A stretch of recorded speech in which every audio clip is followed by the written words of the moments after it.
O Irã tem passado por mudanças significativas desde que os Estados Unidos e Israel atacaram o país em fevereiro de 2026, principalmente quando o assunto é a sua liderança. A morte de Ali Khamenei, líder supremo do país, removeu a figura que centralizava as decisões do Irã e criou um vácuo de poder que não parece ter sido preenchido completamente. Donald Trump, presidente dos Estados Unidos, afirmou que a guerra, juntamente com o assassinato de vários líderes e membros do aparato de segurança iraniano, inaugurou uma mudança de regime. We're going to bring them back to the Stone Ages where they belong. In the meantime, discussions are ongoing. Regime change was not our goal. We never said regime change, but regime change has occurred because of all of their original leaders' death. Trump também defende que os novos líderes desejam um acordo, mas negociações para o fim do conflito têm sido marcadas por uma série de fracassos da diplomacia. O presidente dos Estados Unidos afirma que, embora o novo regime seja amigável aos Estados Unidos, o diálogo não consegue avançar devido à fragmentação das instituições. Actually, their leaders are all gone too. It's part of our problem. We don't know who the hell we're dealing with. They call up, this is Mohammed so-and-so, and I say, are you a leader? We're looking for a leader. It's the only country in the world, nobody wants to be a leader.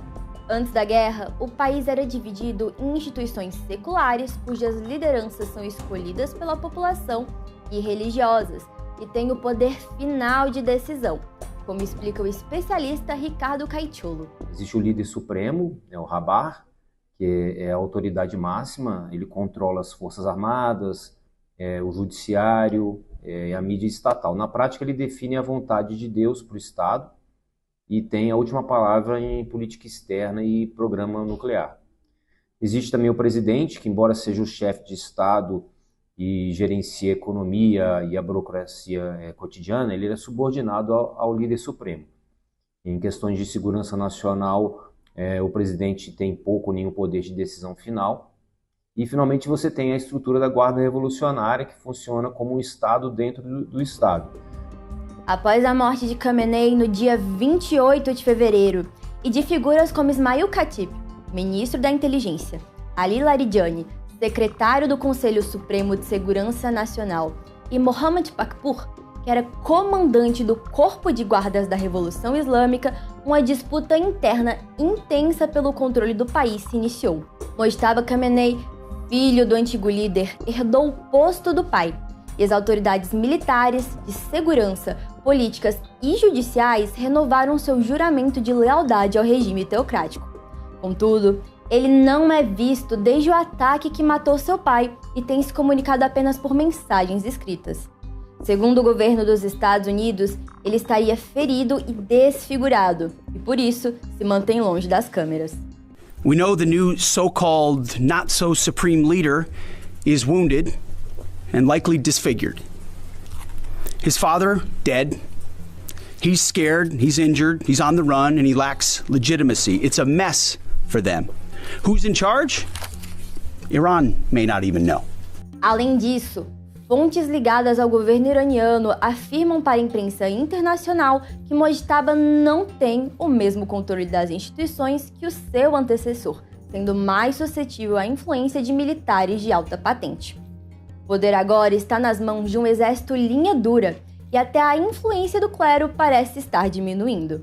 A Guarda Revolucionária, formada como protetora da Revolução Islâmica de 1979, acumulou poder de forma constante por meio de importantes cargos políticos, participação na indústria, domínio das operações de inteligência e cultivo de laços com grupos militantes no Oriente Médio. Após a morte de Ali Khamenei, o grupo tem tomado cada vez mais controle da estrutura de poder do país, surgindo como os principais tomadores de decisão em questões de segurança, guerra e diplomacia. Mohammad Bagher Zogadir, que se tornou o novo secretário do Conselho Supremo de Segurança Nacional, pertence à velha guarda do Exército, aumentando a rede de poder e do controle do grupo. Segundo a imprensa internacional, ele tem se aliado cada vez mais com Hamad Vahidi, que é o novo comandante da Guarda Revolucionária, e Ali Abdullahi, que é chefe do Comando Unificado das Forças Iranianas, que se recusam a negociar com o governo de Donald Trump. Enquanto o executivo sofreu perdas após ataques dos Estados Unidos, o legislativo e o judiciário seguem intocados, mantendo uma política de perseguição a críticos e irredutibilidade contra os Estados Unidos. Embora o governo iraniano enfrente constante pressão dos Estados Unidos, as lideranças mais radicais do regime têm resistido a fazer qualquer concessão ao país, afirmando estar preparados para responder violência com mais violência. Vozes mais moderadas, como o presidente do parlamento iraniano, Mohammad Bagher Ghalibaf, que liderou a primeira rodada de negociações, têm cedido à radicalização do discurso. Os Estados Unidos veem a situação iraniana de forma positiva, porque a morte de lideranças tradicionais tende a diminuir a resistência aos norte-americanos na região. Contudo, as mudanças no regime podem representar perigos para o governo de Donald Trump. Eventuais, um caos regional, uma guerra civil ou colapso total do Irã pode gerar uma crise de refugiados sem precedentes e causar instabilidade no fornecimento global de energia. O impacto também no preço do petróleo, o fechamento do Estreito de Hormuz acabou já elevando os preços dos combustíveis nos Estados Unidos nos níveis mais altos desde 2022. E é o perigo da retaliação, risco de ataques cibernéticos, terroristas contra alvos americanos, como forma de vingança pela morte dessa liderança. Ahmad Vahidi e vários outros generais têm chamado as negociações de inúteis em pronunciamentos e têm atacado a interferência dos Estados Unidos em postagens nas redes sociais. O regime iraniano não parece estar interessado em fazer qualquer tipo de concessão aos Estados Unidos. A visão geral é que o governo norte-americano estaria tentando forçar a rendição do Irã sem oferecer nada em troca ao país.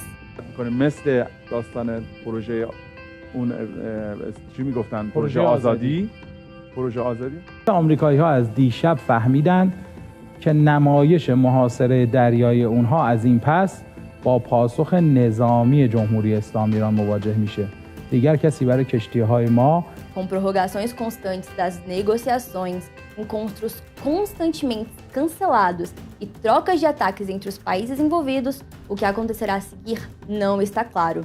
A guerra tem sido negativa para as duas nações e já provoca impactos globais significativos.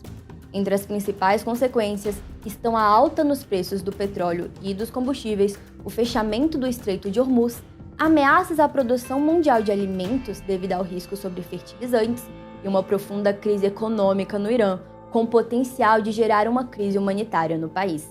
Para se manter informado sobre essas e outras notícias, não deixe de se inscrever no nosso canal e acessar o portal metrópolis.com.